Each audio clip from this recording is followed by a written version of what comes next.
Welcome back. Yeah, there you go. Look at you. Okay. Welcome back. Hey, look at you, huh? All up on YouTube, looking at me. I'm looking at you, looking at me. Welcome back to another episode of Churchboy Confessions. I'm so happy that you took the time out to sit in that chair or sit on that couch and look at my face. There are two types of people in this world, ladies and gentlemen.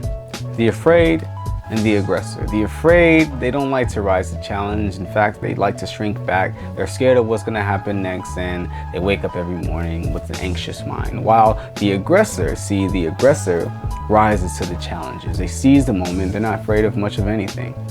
What's the difference between these two? In this episode, I talk about the difference between the two and how many of us that are in the afraid section can get to the aggressor section, because we need to be in that aggressor section in order to fulfill the will of God in our lives and give him glory ultimately. I hope you guys love this episode. You know the drill. If you love it, please share it with a friend. That's the most important. And please like and subscribe because you love us, right? I mean, that shouldn't be too big of a deal, you know? So I hope you guys love the episode. Enjoy it. Good morning, ladies and gentlemen. Flying up this week, but I'm here to tell you that, you can do it. It's a very present help, helping us. He will direct your path. And there you go.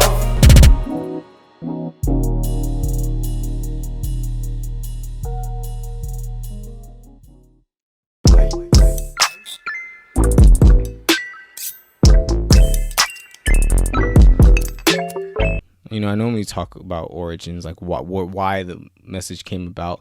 This had a very unlikely origin.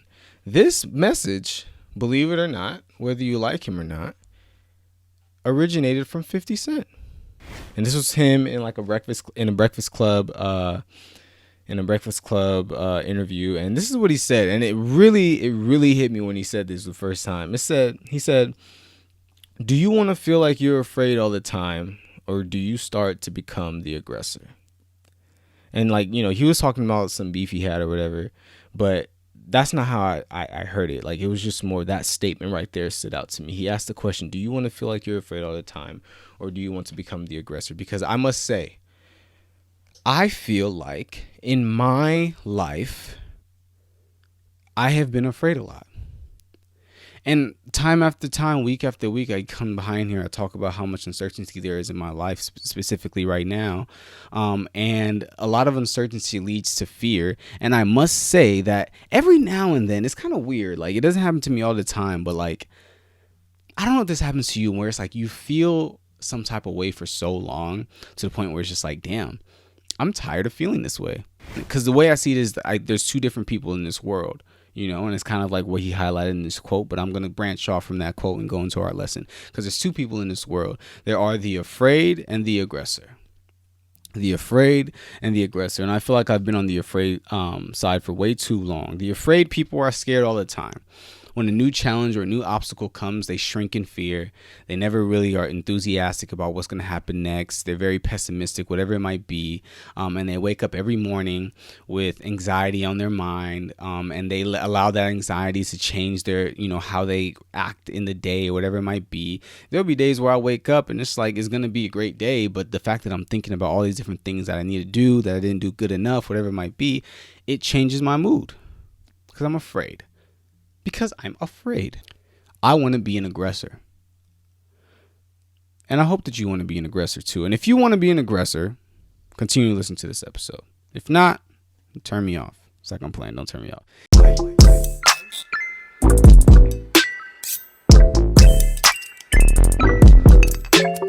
Anyways, I see the aggressor as somebody that takes action, somebody that always keeps their head up, somebody that's always trying to seize the moment and rise to the challenge. So the question stands, how do we become aggressors? So I wanted to go to the Bible and I want to talk about an aggressor, and it's somebody that I talk about all the time. Of course, it's King David. Of course it is. I feel like for a lot of people, when we talk about David, we talk about David versus Goliath. So I wanted to talk about the David versus Goliath story, but rather than talking about Goliath, I wanted to switch up this juxtaposition, right? At least this time. I wanted to talk about David and the army. Because in this story, you see the comparison between the afraid and the aggressor. the afraid being the army, and the aggressor being David. The aggressor being David, and the afraid being everybody else that was a part of that army at the time of Israel. You see Goliath, he comes out, you know the story. Goliath comes out and says, why waste all this time? You guys send somebody to fight me. I fight on behalf of the Philistines, and we're going to get this going. You guys as God sucks, yada, yada, yada. And he does this for 40 days, right? And the armies of Israel, they're like, dang, like they're scared. Saul's trying to say, hey, anybody who tears him up, you can marry my daughter. Whoop, whoop, whoop. So everybody's scared. He does this for 40 days, and nobody steps up to him until the day that David comes there, just trying to give some snacks to his brothers. And he hears Goliath. And David wasn't too cool with that. And so we're going to start from there. We're going to start from where David was addressing Goliath, and this is their face-off. It says, and starting at verse 45, it says, then said David to the Philistine being Goliath, thou comest to me with a sword and with a spear and with a shield, but I come to thee in the name of the Lord of hosts, the God of the armies of Israel, whom thou hast defied. Please pay attention to every word that I'm saying right now. This day will the Lord deliver thee into mine hand, and I will smite thee, and take thine head from thee, and I will give the carcasses of the hosts of the Philistines this day unto the fowls of the air. We're getting very graphic here. And to the wild beasts of the earth, and all the earth may know that there is a God in Israel. And all the assembly shall know that the Lord saveth not with sword and spear, for the battle is the Lord's, and he will give you into our hands. May God bless the hearing and the reading and understanding of his word. In Jesus' mighty name, I pray.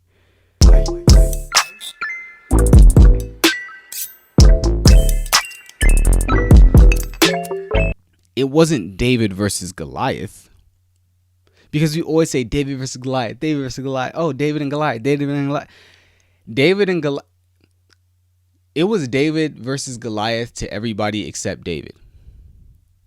To David, it wasn't him versus Goliath. It was God versus Goliath. You see that in verse 47. Look at verse 47 where it says that the battle is not mine. The battle is the Lord's. So it wasn't David versus Goliath. It was God versus Goliath.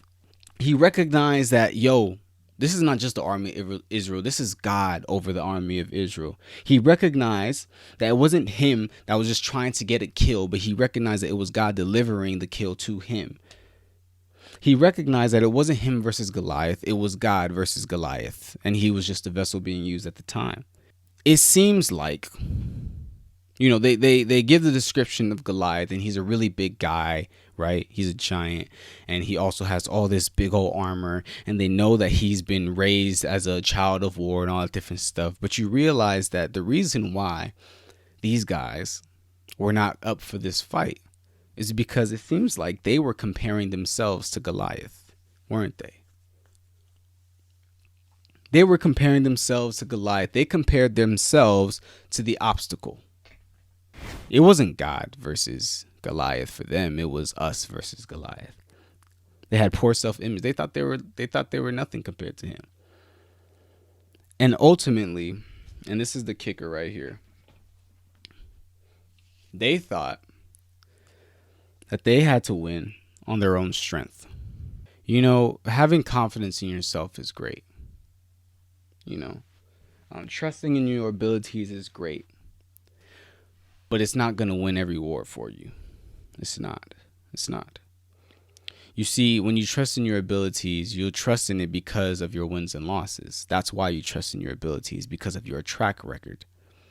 But the thing is, you will trust in your abilities until you get to that obstacle that is bigger than you, that has a better track record than you, that has more wins than you. And then what do? Too many of us trust in ourselves and our ability, and we're so focused on us.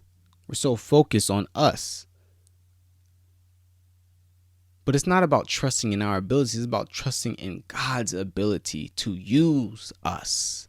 And you see that was the difference between David and everybody else. So then, I have to come to this conclusion, right?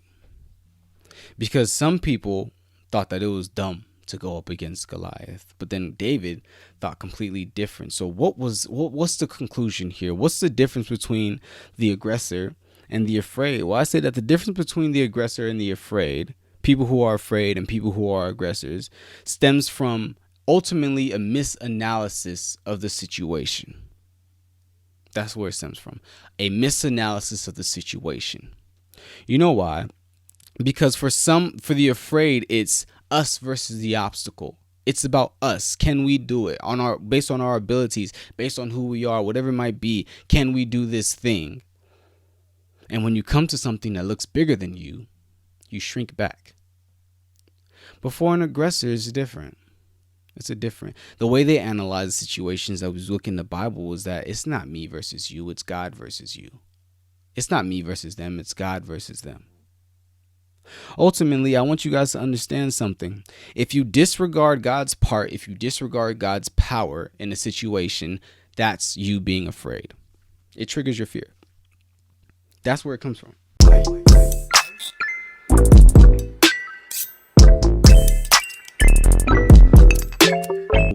Unassociated, we talk about identity, but it's just like you also have to recognize that the more that you discover yourself, the more that you also discover and how great you are. You're an amazing person. You're God's creation, all that different stuff. But at the same time, it's important to recognize that when it comes to conquering things, victories, fulfilling God's will, at the same time, it's like you're nothing. At the same time, it's like you're nothing. For David, what he did was that he took himself out the situation. He beat Goliath because he took himself out the situation. He didn't say, Goliath, I'm going to beat you because I am a child of war too. No, he said, I'm going to beat you because you defy God. And I'm going to beat you because God is going to deliver you into my hands. Think about that. We spend our entire lives thinking that I work hard, and I get it. I work hard and I win. I work hard and I get victory. But it seems like the life of a Christian is quite different, isn't it? I mean, it's different here. Read the book of Joshua. Look, read all these different wars that they had in the Old Testament. It never says that, and the children of Israel earned their victory because they fought so great. It's God delivered these people into their hands. Are you starting to get it now? Are you starting to understand your part in this entire thing? Are you starting to understand why day in, day out, you've been repeating, you've been doing all these redundant things, and you still haven't gotten the miracle that you want, whatever it might be, or you still haven't gotten the promise that you want, you still haven't gotten the victory that you want, all that different stuff, and you're thinking like, man, what's wrong with me? What's wrong with me? What's wrong with me? Why aren't I getting this? Oh my gosh, I'm starting to lose confidence in myself. Oh my gosh, I'm scared of what's going to happen next. You're talking about you. Stop relying on your own strength. It's not about you, man. Take yourself out of this equation real quick for a little bit and just recognize that this victory is going to be given to you, not earned by you. It's not you versus it. It's God versus it featuring you. That's what it is. You're the feature. You're the feature. Now I need you to be J. Cole on this feature. I need you to play your part. I need you to play your part very well, right? All you have to do is be obedient. All you have to do is wake up every day and ask God, how may I serve you, God? How may I be of service to you? What do you need me to do, God? And quite frankly, you'll recognize, and this is why you don't have to be afraid. This is why you don't have to be afraid, ladies and gentlemen, because you recognize that all I have to do is listen. And God's going to deliver it. Same thing that he says in Matthew chapter 6, verse 33. It says, seek ye first the kingdom of God, and all these things shall be added unto you. It's the same concept, ladies and gentlemen. And that's how you become the aggressor. That's how you're not scared anymore. That's why you're not scared to take the first step. We're asking God, why am I in this situation? God, why aren't these things coming to me when I want them to come to me? I'm working so hard. I'm reading. I'm praying. I'm doing all this different stuff. Keep reading. Keep praying. Keep fasting. Keep doing all this different. Keep doing it. You know, I'm that type of person that has been the person to blame myself time after time when something doesn't happen right. Even though I'm serving, Even though I'm getting behind the mic, I'm preaching, even though I'm doing these different things that God tells me to do, I'm the type of person to say, oh, I must not be doing it that good. I'm the type of person to always be blaming myself. But man, let me just tell you, dog, if you do everything that God asks of you to do, sleep tight. Sleep tight. There's nothing for you to be worried about. Yeah, it could be, the journey will still be uncomfortable sometimes, but sleep tight. Because you're not going to miss anything.